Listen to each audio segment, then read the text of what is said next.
Hi అందరికీ నమస్కారం అండి. ఎలా ఉన్నారు? అందరూ బాగున్నారా? నేనైతే ఈవినింగ్ వ్లాగ్ చేద్దాం అనుకున్నానండి. టైం వచ్చేసి 4 o'clock అలా అవుతుంది. అందరికీ కూడా ఇది టీ తాగే టైం కదా. సో మేము కూడా టీ పెట్టేసుకొని ఇలా గోడ మీద కూర్చొని పక్కింటి వదిన వాళ్ళతో మాట్లాడుకుంటూ కూర్చున్నాము. అదేనండి మనన్య, మా వాడి ఫ్రెండ్. ఇప్పుడే స్కూల్ నుంచి వచ్చారు ఇద్దరు కూడా. మా వాడైతే ఆల్రెడీ ఆటకు వెళ్ళిపోయాడు. అమ్మాయి అయితే బ్యాగ్ తీసుకొని హోంవర్క్ చేయడానికైతే రెడీగా ఉంది. తను అయితే రాగానే హోంవర్క్ చేసుకుంటుందండి. చాలా మంచి అమ్మాయి మనన్య, గుడ్ గర్ల్. మా వాడైతే అలా కాదండి, తిరుగుతూనే ఉంటాడు. రాగానే ఆట కావాలి వాడికి.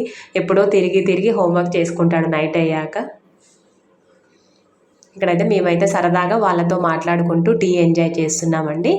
తర్వాత అయితే నేను ఎలాగో ఈవినింగ్ టైం కదా, ఏదో ఒక మళ్ళీ మార్నింగ్కి టిఫిన్ కావాలి కదా అని చెప్పేసి దోశ కోసం అయితే బియ్యం నానబెట్టుకుందామని, ఇక్కడ రేషన్ బియ్యం అండి ఇవి. రేషన్ బియ్యం అయితే నేను పోసుకుంటున్నాను దోశకి. మాకైతే నేను పోసుకునే కప్పుతోటి ఒక 5 cups పోసుకుంటే సరిపోతుందండి ఒక రోజుకి.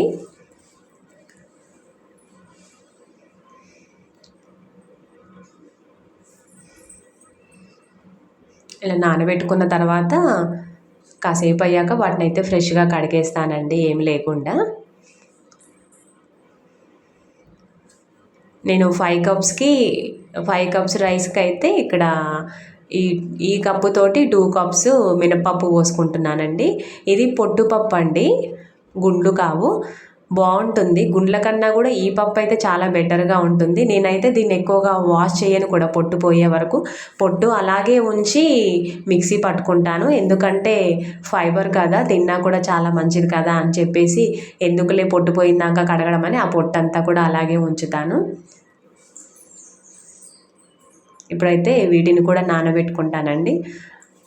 ఒక 3 hours అలా నానిన తర్వాత మిక్సీ అయితే పట్టుకుంటాను. నేనైతే ఇక్కడ మా పెద్దోడికి హోంవర్క్ చేయించడానికి కూర్చున్నానండి. చెప్పాను కదా రాగానే ఆట కావాలి వాడికి అని. స్కూల్ నుంచి రాగానే బయటికి వెళ్ళి ఆడుకొని ఇప్పుడైతే పిలవగా వచ్చాడు. అది కూడా వాళ్ళ నాన్న బెదిరిస్తే వచ్చి కూర్చున్నాడండి హోంవర్క్కి. నేనైతే ఏ పని ఉన్నా, కొద్దిగా ఎంత బిజీగా ఉన్నా వాడి దగ్గర అయితే డైలీ ఒక 1 hour అయితే కూర్చుంటాను హోంవర్క్ చేయించడానికి. ఏం చదువుతున్నాడు ఏంటి అని కొద్దిగా గమనించుకోవాలి కదా. అందుకని ఒక 1 hour అయితే తప్పకుండా కేటాయిస్తాను డైలీ వాడి కోసము. ఏంటో వీడు కాసేపు కింద కూర్చొని రాసుకుంటున్నాడు, కాసేపు అమ్మ నీ మీద కూర్చొని రాసుకుంటాను అని చెప్పి మీద కూర్చొని హోంవర్క్ అయితే చేసుకుంటున్నాడు వాడు.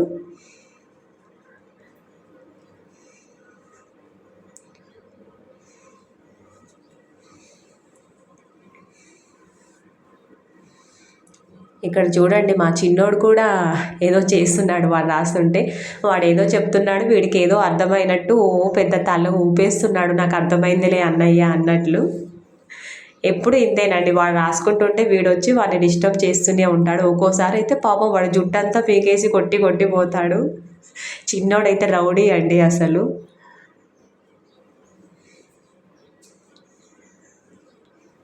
హోంవర్క్ చేయడం అయితే అయిపోయిందండి. ఇక వాడు బ్యాగ్లో బుక్స్ అన్నీ సర్దుకుంటున్నాడు.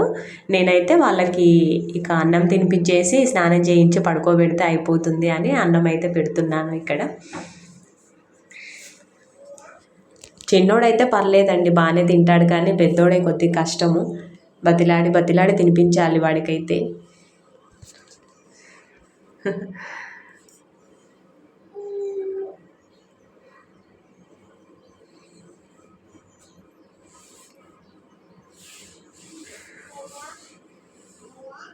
వీడికైతే అప్పుడే సరిపోయిందంట అండి. ఇక లేచి వద్దని చెప్పి వెళ్ళిపోతున్నాడు.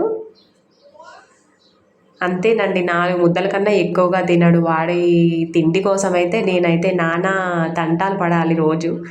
వాడు వద్దన్నాడని ఇక వీడు కూడా వద్దంటున్నాడు. వీడికి కూడా సరిపోయిందంట.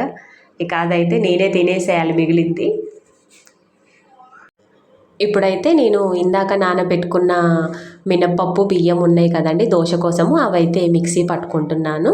ఇవి నానబెట్టేటప్పుడు టైం అయితే 5 అలా అవుతుంది. ఇప్పుడైతే 8:30 అవుతుందండి. 3.5 hours అయితే అయిపోతుంది. 3 hours నానిపోతే సరిపోతుందండి. అందుకని అయితే నేను మిక్సీ పట్టుకుంటున్నాను ఇప్పుడైతే. అసలైతే ఎప్పుడు కూడా నేను 3-4 డేస్కి సరిపోను ఒకేసారి బియ్యము పప్పు పట్టి పెట్టుకుంటాను. అదైతే ఏ రోజుకి ఆ ఫ్రిడ్జ్లో పెట్టుకొని ఏ రోజుకి ఆ రోజు నైట్ తీసి పులియబెట్టుకుంటాను. అవైతే ఒకరోజు దోశ, ఒకరోజు ఊతప్పం, ఒకరోజు గుంట పొంగనాలు అలా చేసుకుంటాము. రోజు ఒకటే బోర్ కొట్టకుండా. కానీ ఈసారి మాత్రము ఒక రోజుకే పోసుకున్నానండి. ఎక్కువ పట్టినా కూడా మిక్సీ త్వరగా హీట్ ఎక్కి పాడైపోతుందేమో అని చెప్పేసి ఇక ఒక్క రోజుకే పట్టి పెట్టుకుంటున్నాను ఇప్పుడైతే. ఇక్కడైతే దాన్ని సాల్ట్ వేసి కలిపి ఒక పక్కనైతే పెట్టుకుంటామండి.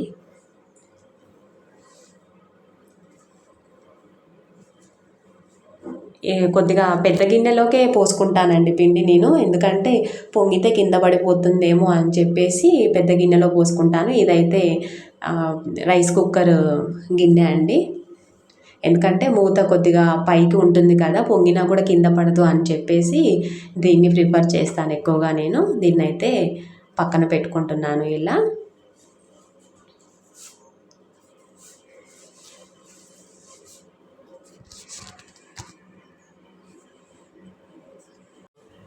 పిల్లలకు అన్నం తినిపించాక మేము కూడా అందరం కాసేపు ఆగి తినేసి పడుకున్నామండి. నైట్ 12 అవుతుంది. మా హస్బెండ్ మరిది ఇద్దరు కూడా పొలానికి వెళ్ళి నీళ్లు పెట్టొచ్చారండి ఇప్పుడే. అప్పటిదాకా నేను కూడా నిద్రపోలేదు. డేలో అయితే నీళ్లు సరిగా సరిపోలేదంట పొలానికి. అందుకని నైట్ అయితే కాలువ నీళ్లు సరిగ్గా వదిలిపెట్టొచ్చు, మంచిగా పడతాయి పొలానికి అని చెప్పి నైట్ అన్నం తినేసి వెళ్ళారండి వాళ్ళు. ఇప్పటి వరకు అయితే నీళ్లు పెట్టి ఇప్పుడే ఇంటికి వచ్చారు. ఇంకా మార్నింగ్ లేచి వెళ్ళేసరికి అయితే పొలానికి మంచిగా నీళ్లు పడతాయి, అప్పుడు వెళ్ళి దున్నుకోవచ్చు అని చెప్పేసి నీళ్లు పెట్టేసి అయితే వచ్చి ఇప్పుడే పడుకుంటున్నారండి వాళ్ళైతే. పాపం చాలా కష్టపడుతున్నారు కదా. Good night, have a nice sleep. ఇలా పడుకున్నామో లేదో అప్పుడే తెల్లవారిపోయిందండి. A very very very good morning to all.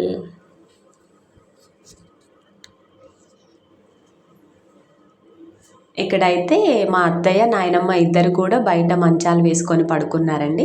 లోపలైతే వేడిగా ఉంటుంది ఇంట్లో, బయట అయితే చల్లగాలి వస్తుంది, ప్రశాంతంగా నిద్ర పడుతుంది అని చెప్పేసి రోజు నైట్ వాళ్ళైతే బయట పడుకుంటారు. నేనైతే ఇప్పుడు బయటికి వెళ్ళి వాకిలోకి చల్లి ముగ్గులు వేసే పని అయితే చూసుకుంటానండి. బయట అయితే వాతావరణం చాలా ఆహ్లాదకరంగా ఉందండి, చాలా ప్రశాంతంగా అనిపిస్తుంది. It's very pleasant. అందరికీ కూడా హ్యావ్ ఎ నైస్ డే అండి.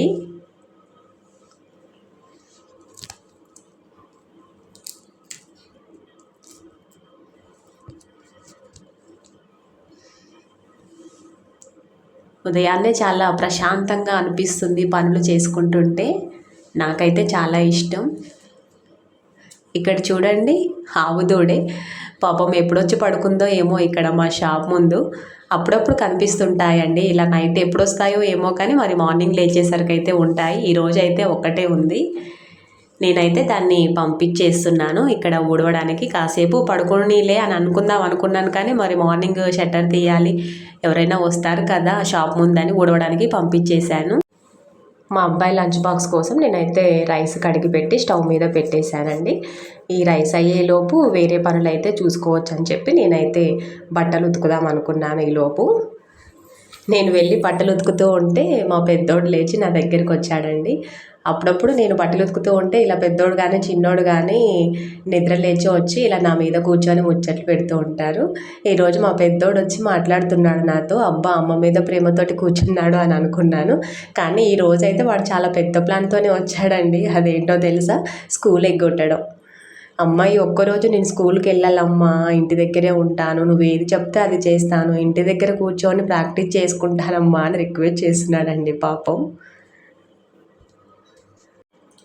ఇప్పుడు నైట్ నానబెట్టుకున్న దోశపిండి ఎలా ఉందో చూద్దాం.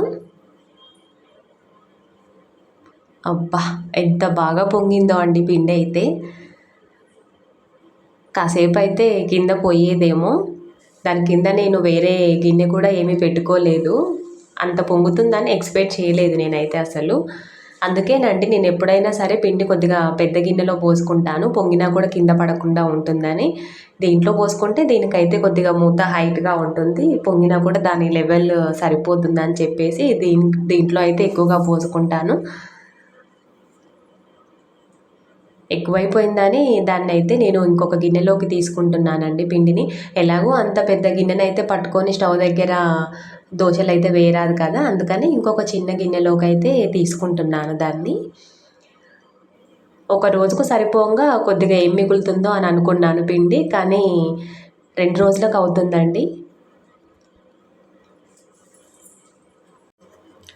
ఇప్పుడు నేనైతే కొద్దిగా గోరువెచ్చని నీళ్లు తాగుదామని చెప్పేసి నీళ్ళు అయితే స్టవ్ మీద పెట్టుకున్నానండి. అందులో కొన్ని తులసాకులు, ఒక 2-3 లవంగాలు వేసి వేడి చేసుకొని తాగుతాను నేను. ఎందుకంటే నాకు సైనస్ ప్రాబ్లం ఉందండి, నాకు ఎప్పుడు జలుబుగానే ఉంటుంది.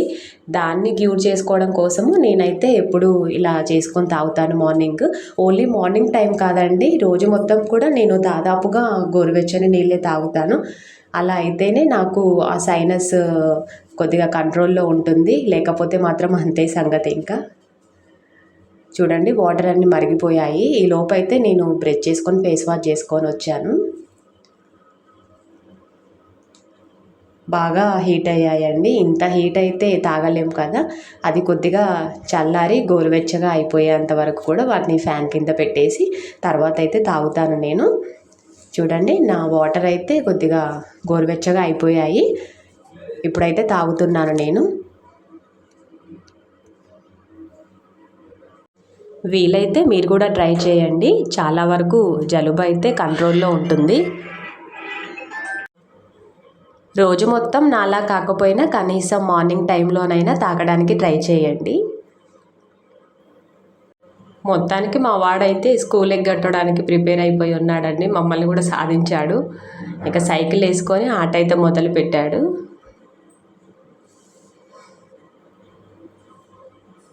ఇది మా పక్కనండి గోంగూర తోట. అబ్బా ఎంత బాగుంది కదా చూడడానికి, చాలా గ్రీనిష్గా అనిపిస్తుంది. ఖాళీ ప్లేస్ అండి ఇది, వాళ్ళు వేరే దగ్గర ఉంటారు, ఎలాగో ఖాళీగానే ఉంది కదా అని చెప్పి గోంగూర అయితే వేశారు. గోంగూర తోట అయితే చాలా అందంగా కనిపిస్తుందండి. ఎంతైనా ప్రకృతి అందాన్ని దేనితో పోల్చలేం కదా అసలైతే. మా వాడి స్కూల్ బస్ అయితే వచ్చేసిందండి. మా వాడు ఈరోజు స్కూల్కి వెళ్ళట్లేదు కదా, అందుకని అది మా ఇల్లు అయితే క్రాస్ చేసి వెళ్ళి కార్నర్లో అయితే ఆగింది మా అనన్య కోసము, మా వాడి ఫ్రెండ్ కోసం. తనైతే బస్ ఎక్కుతుందండి. మా వాడు మాత్రం ఇంకా ఇంటి దగ్గర తిరుగుతూ ఉంటాడనమాట, జూలై లాగా. పాపం ఎప్పుడూ అనలేండి, ఎప్పుడో ఒకసారి అడుగుతాడు. పోనీలే పాపం ఇంకా ఇంటి దగ్గర ఆడుకోనేలే అని మేము కూడా వదిలేసాము.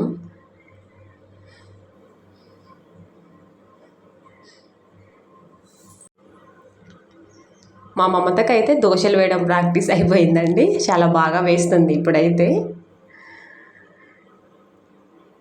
మా వాళ్ళందరూ కూడా దోశలు వేడివేడిగా తింటారండి. అందరూ అక్కడ తింటుంటే మేమైతే వేడివేడిగా వేసిస్తున్నాము. మా మమత అయితే వద్దు వద్దు నన్ను చూపించండి తక్క అంటుంది.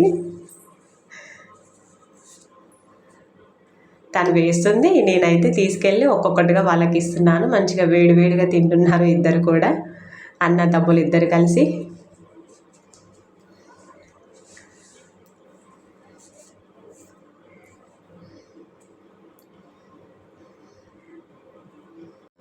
నేను కూడా టిఫిన్ తినేసి రెడీ అయ్యి అంగన్వాడీ సెంటర్కి వెళ్తున్నానండి. ఎందుకంటే మా చిన్న బాబుకి ఎగ్స్ వస్తాయి, మంత్లీ 15 ఎగ్స్ అయితే ఇస్తారు వాడికి. 2 టైమ్స్ ఇస్తారు, ఒకసారి 8 ఒకసారి 8. వాటి కోసం అయితే నేను టీచర్ పిలిస్తే వెళ్ళాను. తను అయితే అంగన్వాడీ టీచర్ అండి, నేనైతే అక్క అని పిలుస్తాను.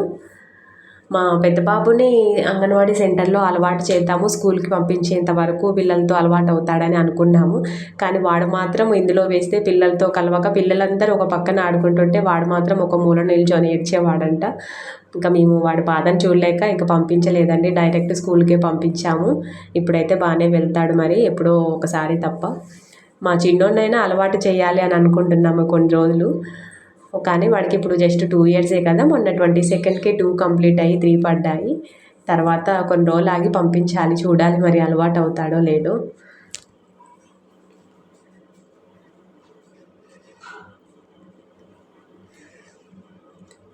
నేనైతే ఇక్కడ ఎగ్స్ తీసుకుంటున్నానండి, ఆయమ్మ ఎగ్స్ ఇస్తుంది. ఇదైతే మాకు జస్ట్ వాకబుల్ డిస్టెన్సేనండి ఈ అంగన్వాడీ సెంటర్కి అండ్ మా ఇంటికి మధ్యలో ఒక రోడ్డు మాత్రమే ఉంటుంది, చాలా దగ్గర అన్నమాట.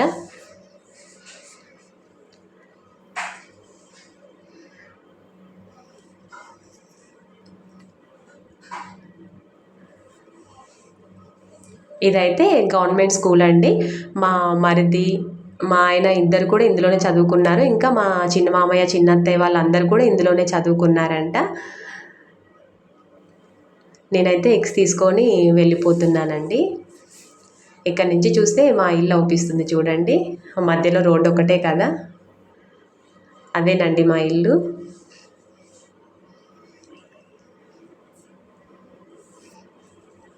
ఇదైతే బొడ్రాయి అండి, బొడ్రాయి సెంటర్ అంటారు. ఎవ్వరు ఏ పని ప్రారంభించినా కూడా ఇక్కడ కొబ్బరికాయ కొట్టుకున్న తర్వాతనే వెళ్తారండి ఎక్కడికైనా. ఈవెన్ నాటు కూలోళ్ళు అయినా సరే, ఏదైనా పండుగలు చేసినా, దేవాలయాలకు వెళ్ళే వాళ్ళైనా సరే ఇక్కడ కొబ్బరికాయ కొట్టుకుంది అయితే వెళ్ళరు. నేనైతే ఇంటికి వెళ్తున్నానండి. వీడియో అయితే కొద్దిగా లెంతీగానే అయింది అనుకుంటా. ఇంట్రెస్ట్ లేకపోతే కొద్దిగా చూడండి. మరొక వీడియోతో అయితే మళ్ళీ కలుస్తాను. నా వీడియో కనుక మీకు నచ్చినట్లయితే please do like, share and subscribe. Thank you.